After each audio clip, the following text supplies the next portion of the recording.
जय हिंद, नमस्कार, कैसे आप सभी? आई होप अच्छे होंगे। आज से हम स्टार्ट करने वाले हैं आपका यूपी टेट के एग्ज़ाम में जो आपका क्वेश्चन बनेगा, जो पेपर आपके बनेंगे सीडीपी के, उससे संबंधित जो भी प्रश्न पूछे जाएँगे इम्पोर्टेंट क्वेश्चन उसके बारे में चर्चा करेंगे। ज़्यादा टाइम है इसलिए पहले हम थोड़ा-सा इसका थ्योरी पढ़ेंगे, फिर साथ ही साथ एक चैप्टर थ्योरी फिर एमसीक्यू। काफ़ी लंबा श्रृंखला चलने वाली ये बुक से हम पढ़ाने वाले आप देख सकते हो यूपी टेट 2021। 21 का मतलब ये है कि जो 21 का एग्ज़ाम हुआ था इसमें पूरा पैटर्न आपका दिया हुआ है और ये एनसीईआरटी बेस पे आधारित है। 1 टू 5 और 6 टू 8 के लिए दोनों के लिए आपका है। ये आज का जो चैप्टर है वृद्धि एवं विकास की अवधारणा है, तो हम समझने का प्रयास करेंगे, आप लोग बढ़िया तरीके से समझाएँगे। देखो, विकास एक सार्वभौमिक प्रक्रिया है। सार्वभौमिक प्रक्रिया मतलब होता है कि जीवन पर्यंत चलने वाली प्रक्रिया है। जैसे आप पैदा हुए, मतलब आप पैदा हुए, पैदा होने से बुढ़ापे तक आप में लगातार क्या होगा, आपका विकास होता रहेगा, ठीक है? तो ये जन्म से लेकर जीवन पर्यंत अविराम, मतलब ये कभी नहीं रुकती है, गति से चल रही होती है। बस आपको इतना ध्यान रखना है, जो विकास होती है, आपके पैदा होने के बाद लगातार चलती ही रहती है जब तक आप मर नहीं जाते, ठीक है? ये आपको समझ में आ गया? ये सब फालतू चीज़ थी, ये आपको अपनी लैंग्वेज हम समझाएँगे।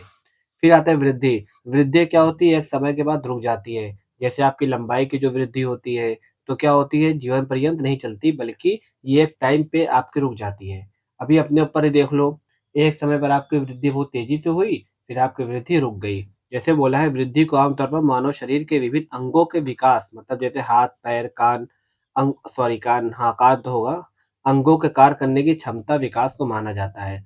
मतलब ये एक तरीके से एक समय पर रुक जाता है। वृद्धि को मापा और तौला जा सकता है। हाँ, ये बात सही है। हम वृद्धि को माप और तौल सकते हैं, लेकिन विकास को माप और तौल नहीं सकते। ये आपको ध्यान रखना है। अब देखो, विकास की प्रकृति के बारे में पढ़ लेंगे, सब कुछ हमें क्लियर हो जाएगा। विकास की निश्चित पद्धति होती है, सही बात है, एक निश्चित पद्धति में लगातार चलता है। विकास सामान्य से विशिष्ट दिशा की ओर होता है। विकास रुकता नहीं, निरंतर चलता रहता है। विकास का अर्थ अधिक व्यापक है। व्यापक क्यों है? क्योंकि लाइफ टाइम चलता है। विकास की वृद्धि की प्रक्रिया साथ-साथ चलती है, ये बात सही है। विकास जब पैदा हुए, विकास स्टार्ट हुआ चलना, वृद्धि भी चलती गई। लेकिन जब 17-18 साल के हुए तो वृद्धि रुक गई, विकास आगे बढ़ गया। विकास गुणात्मक परिवर्तनों का संकेत है, ये इम्पोर्टेंट है। पूछता है गुणात्मक है, क्या है? तो आपको बताना है विकास क्या होता है आपका, गुणात्मक का संकेत होता है। बिल्कुल ये ध्यान रखना है। और कुछ लाइन मैंने अपनी तरफ से लिखी है विकास की प्रकृति, जो आपके कुछ पेपर में आए हुए हैं। जैसे ये क्वेश्चन है, विकास आनुवांशिक एवं पर्यावरण का उत्पाद है। ये हालाँकि यूपी टेट में नहीं, ये क्वेश्चन हमें देखने को मिले हरियाणा टेट में, लेकिन भाई सिलेबस सेम है तो अदर टेट में आया है तो हो सकता है यूपी में भी पूछ ले, तो इसको हम बता देते हैं। विकास आनुवांशिक एवं पर्यावरण का उत्पाद है। विकास पैटर्न पूर्वनुमेय होता है, ये भी आपको ध्यान रखना है, ठीक है? अब देखो, हम वृद्धि की प्रकृति के बारे में बात करेंगे। वृद्धि वृद्धि को मात्रा के रूप में जाना जा सकता है, मतलब मात्रा क्यों? क्योंकि हम इसको नापते हैं ना, कि इतनी मात्रा में हमारी वृद्धि हुई, इतनी मात्रा में हमारी वृद्धि नहीं हुई। वृद्धि निरंतर नहीं होती, एक टाइम के बाद रुक जाती है। वृद्धि आंतरिक रूप से होती है। स्त्रियों में पुरुष की अपेक्षा वृद्धि तीव्र गति से होती है, ये बात ध्यान रखना। स्त्री होती है ना, उसमें तेजी से वृद्धि होती है पुरुष की तुलना में।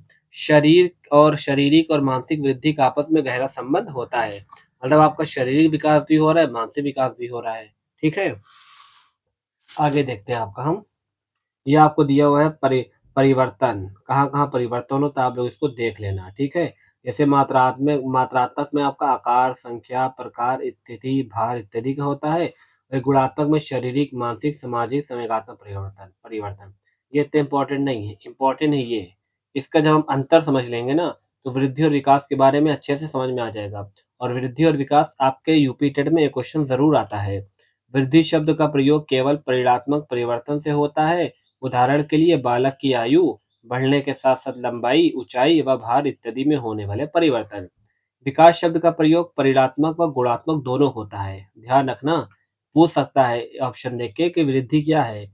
इसमें पूछेगा परिणात्मक परिवर्तन, गुणात्मक परिवर्तन, परिणात्मक गुणात्मक परिवर्तन, उपयुक्त सभी। इस तरीके से एमसीक्यू क्वेश्चन आएँगे, तो आपको ध्यान रखना है एमसीक्यू क्वेश्चन के लिए। तथा इसमें क्या है, विकास शब्द का प्रयोग परिणात्मक तथा गुणात्मक दोनों परिवर्तनों के लिए किया जाता है, जिससे व्यक्ति के संपूर्ण व्यक्तित्व में आए परिवर्तन का संकेत मिलता है। दूसरा है आपका, वृद्धि एक विशेष आयु तक होती है। शारीरिक परिपक्वता ग्रहण करने के साथ ही वृद्धि रुक जाती है। मतलब जैसे ही आप में परिपक्वता आ जाती है, तो आप में क्या होगा, आपकी वो वृद्धि रुक जाएगी। जैसे कद, आपका कद हो गया, हाँ ठीक है, अब लंबे हो गए हो, तो आपका कद एक टाइम पे रुक जाता है। ऐसा तो है नहीं कि लाइफ टाइम आप बढ़ते ही रहते हो लंबाई, जो कि एक विशेष आयु के बाद बढ़ना रुक जाता है। कद मतलब होता है लंबाई, मान लो आपकी लंबाई 6 फीट हो गई, 7 फीट हो गई, एक टाइम के बाद रुक जाएगा ना, नहीं रुकेगा तो भाई पेड़ के जैसे बड़े होते चले जाओगे। विकास निरंतर व कभी ना समाप्त होने वाली प्रक्रिया है, जो जन्म से लेकर मृत्यु तक चलती रहती है। विकास का मतलब यही हो गया ना कि हम लगातार कुछ सीख रहे होते हैं, हमें कुछ ना कुछ अनुभव मिल रहा होता है, यही तो विकास हुआ।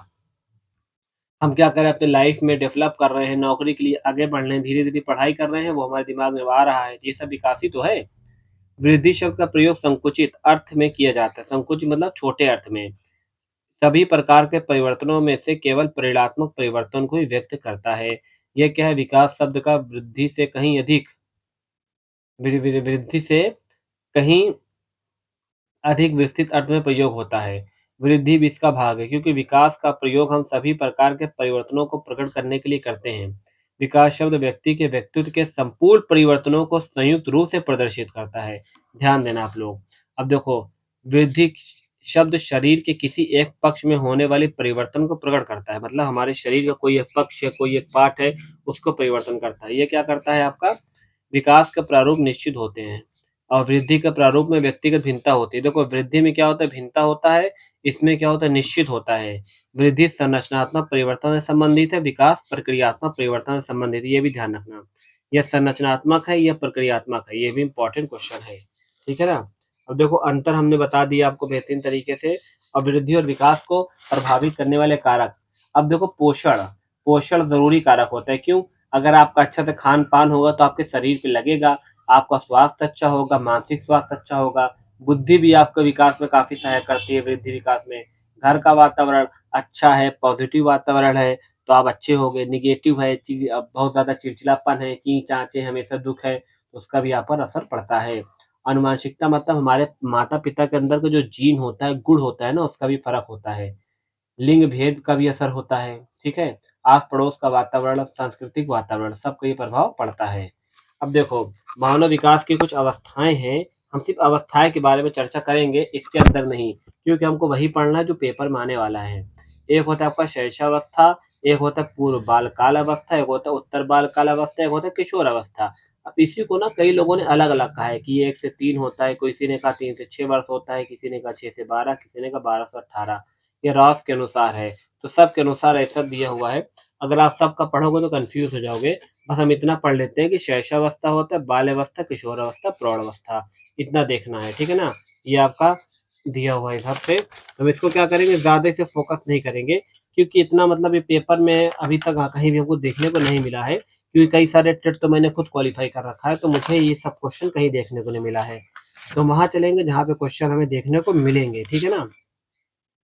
हाँ, ये देखो है, भाषा और पियाजे, ये आपका क्वेश्चन पेपर में आते हैं, लेकिन हम इनके बारे में चर्चा करेंगे कल, ठीक है? क्योंकि अभी हमने वृद्धि विकास पढ़ लिया है और आपको क्या करना है, उसको थोड़ा-सा पढ़ना है ताकि इम्पोर्टेंट है। इसके बाद ये भी इम्पोर्टेंट है, तो आगे इसको पढ़ेंगे। इसके बाद आप देख सकते हैं एकदम लास्ट में बिल्कुल हम क्या करेंगे, इसका एमसीक्यू भी ढेर सारा दिया है, तो एमसीक्यू में भी प्रैक्टिस करने वाले हैं, ठीक है? तो बढ़िया तरीके से हम लोग इसको कल कवर करेंगे।